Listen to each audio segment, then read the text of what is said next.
अस्सलाम वालेकुम वरहमतुल्लाहि वबरकातुहू। नाज़रीन, मैं हकीम खालिद महमूद नक्शबंदी मुजद्दिदी आपकी खिदमत में हाजिर हूँ और आप सबको अपने चैनल पर खुशामदीद कहता हूँ।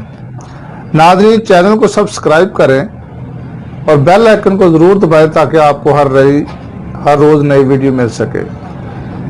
वीडियो को लाइक करें, शेयर करें और कमेंट्स में मुझे ज़रूर बताएं। तो नाज़रीन, आज का जो मेरा मौजू है वो है मैदा और आंतों की दर्द।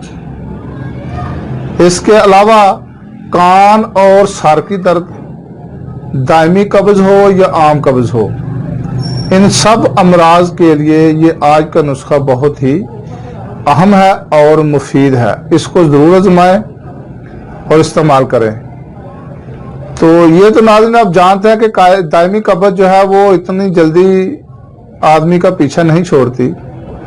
ये आंतों की वजह से होती है और जब आंतों में वर्म हो जाए तो फिर आंतों में दर्द होना शुरू हो जाता है, या जख्म हो जाए तो फिर भी आंतों में दर्द होना शुरू हो जाता है। और इसके अलावा मैदा की दर्द जो है, ये मैदा के मुंह के आगे जब जख्म बन जाते हैं तो वहां भी दर्द होता है, तो उसके लिए भी ये बहुत ही मुफीद है। और कब्ज की वजह से अगर सर में दर्द है तो उसके लिए भी ये नुस्खा काफ़ी कारआमद है, फ़ायदेमंद है। कान के दर्द में भी अगर इजाफा हो, कान की दर्द नहीं जाती हो, तो इस नुस्खे को लगातार इस्तेमाल करें तो कान की दर्द भी बिल्कुल ख़त्म हो जाएगी।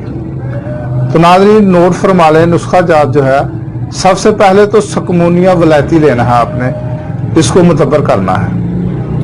और इसको मुतब्बर करने का तरीका भी मैं आपको बता देता हूँ। सुकमूनिया मुतब्बर लेना है, ये 60 ग्राम लेना है आपने, 6 तोला। मुतब्बर इसको ऐसे किया जाता है कि एक सेब ले ले मोटा, तो उसमें आप एक साइड पे सुराख कर लें और उसका जो बरादा है वो निकाल लें। उतना बरादा निकाले जितना उसमें सुकमूनिया आपने डालना है। अब सुकमूनिया उसमें डालकर थोड़ा सा बरादा आप ऊपर और रख दें और उसके बाद आपने गंदम का आटा ले लें या जौ का ले लें, माश का ले लें, कोई भी आटा ले सकते हैं आप। और एक एक उंगल आप उस सेब के ऊपर चढ़ा दें और तंदूर जो है जो गर्म हो, जब वो लोग बंद करते हैं तो उसकी जो बुबल होती है उसमें आप उसको दबा दें और 3-4 घंटे उसको पड़ा रहने दें। तो जब वो मिट्टी ऊपर वाली जो है वो सख्त हो जाएगी तो उसको निकाल लें। जब ठंडा हो जाए तो उस सेब में से वो सुकमूनिया निकाल लें, वो मुदब्बर हो चुका होगा। और वो जो सेब है जिसको दायमी कब्ज है उसको भी आप फ्रिज में रख लें, थोड़ा थोड़ा आप इसको खाएं तो उससे भी आपको बहुत ज़्यादा फायदा होगा। वो सेब को ज़ाया ना करें। इस तरह होता है सुकमूनिया मुदब्बर। ये आपने 60 ग्राम लेना है। इसके बाद हलीला स्याह, ये 25 ग्राम लेना है। पोस्त हलीला काबली, ये भी 25 ग्राम लेना है। पोस्त हलीला, ये भी आपने 25 ग्राम लेना है। आमला मुकशर छिला हुआ जो कि गुठली से साफ हो, ये भी 25 ग्राम लेना है। तुरबत सफेद, ये भी आपने 25 ग्राम लेनी है। रेमत चीनी, ये 60 ग्राम। मस्तगी रूमी 60 ग्राम। इस्तखदूस 60 ग्राम। बादियान जिसको सौंफ भी कहा जाता है, ये भी 60 ग्राम।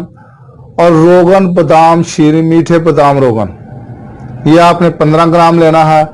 शहद आपने 1250 ग्राम, यानी कि 1 किलो 250 ग्राम आपने लेना है।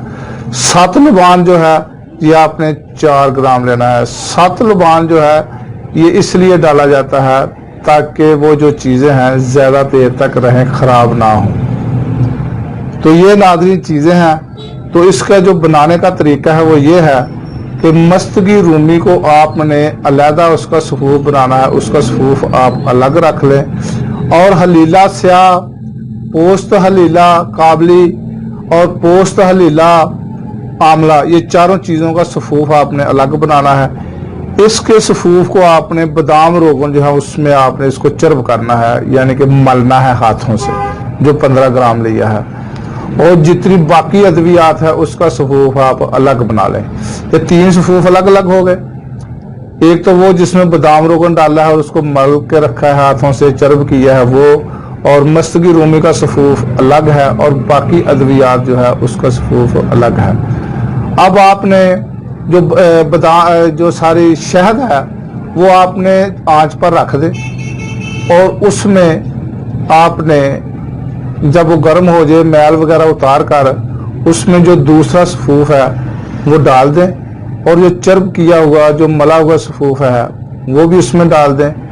और जब वो अच्छी तरह कवाम तैयार हो जाए तो जो आपने 7 लुबान लिया है 4 ग्राम, उसको पानी में घोल कर मिक्स करके उसमें शामिल कर दें। उसके बाद आपने आंच पर से उतार लेना है। जब वो सर्द हो जाए, ठंडा हो जाए बिल्कुल, तो फिर आपने उसमें मस्तगी रूमी का सफूफ डालना है सबसे आखिर में, और उसको मिक्स कर दें। अच्छी तरह मिक्स करने के बाद आप इसको किसी भी शीशे के जार में, शीशे के बर्तन में संभाल कर रखें। तो 40 रोज के बाद आपने इसको इस्तेमाल करना है। 40 रोज पड़ा रहने दें। 40 रोज जब गुजर गए तो फिर इस्तेमाल करें। 5 ग्राम से लेकर 10 ग्राम तक आप इसको इस्तेमाल करें, तो इंशाअल्लाह ताला ये सर दर्द में भी फायदा देगा, कान दर्द में भी फायदा देगा, आंतों के दर्द के लिए मुफीद है, मैदा के दर्द के लिए तो बहुत ही मुफीद है, और दायमी कब्ज के लिए ये अक्सीर आज़म है। ये 5 अमराज के लिए ये आज का नुस्खा है, इसको ज़रूर आजमाएं और मुझे दुआ में याद रखें। और अगली वीडियो तक के लिए इजाज़त दें। खुदा हाफिज़। अस्सलाम वालेकुम व रहमतुल्लाहि व बरकातुहू।